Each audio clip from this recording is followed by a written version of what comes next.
தாயின் தலையாய கடமை. அம்மா என்பதுதான் ஒரு குழந்தையின் முதல் வார்த்தை என்பார்கள்.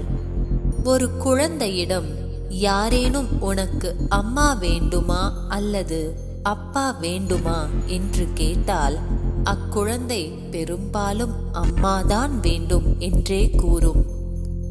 ஒரு மனிதனின் வாழ்வில் குழந்தை பருவம் என்பது மிகவும் முக்கியமான காலகட்டமாகும். ஒரு குழந்தையின் உலகமே தாய்தான். குழந்தை பள்ளிக்கு சென்று உலக கல்வியை கற்பதற்கு முன் நற்பண்புகள் என்னும் வாழ்க்கை கல்வியை தன் தாயிடமிருந்தே கற்கிறது. குழந்தைகளை வளர்ப்பது ஒரு கலையாகும். பார்ப்பது, கேட்பது அனைத்துமே வெகு விரைவில் குழந்தைகளின் மனதில் பதிந்து விடுகிறது. குழந்தைகளை தைரியமூட்டி வளர்க்க வேண்டும். சில சமயங்களில் அவர்கள் குறும்பு செய்கிறார்கள் என்பதால் பேய் வரும், பூதம் வரும் என்றெல்லாம் கூறி அவர்களை கோழைகளாக்க கூடாது. சிறு குழந்தைகளுக்கு நல்லது எது, கெட்டது எது என்பது தெரியாது.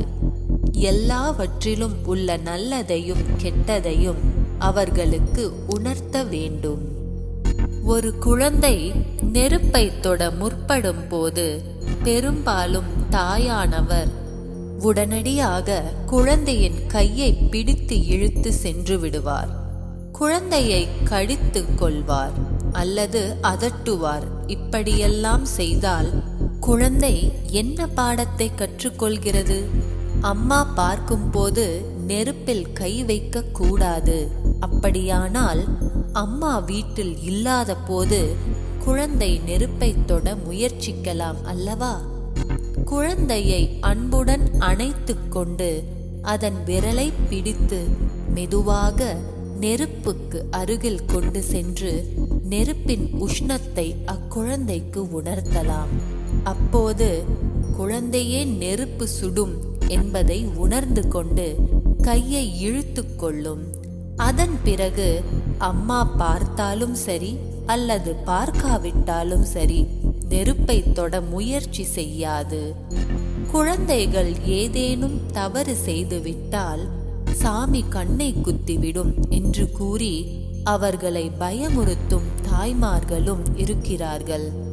இப்படி கூறினால் குழந்தைகளுக்கு கடவுள் என்றாலே அவர் மிகவும் பயங்கரமானவர், தண்டனை கொடுப்பார் என்றெல்லாம் அச்சம்தான் ஏற்படும்.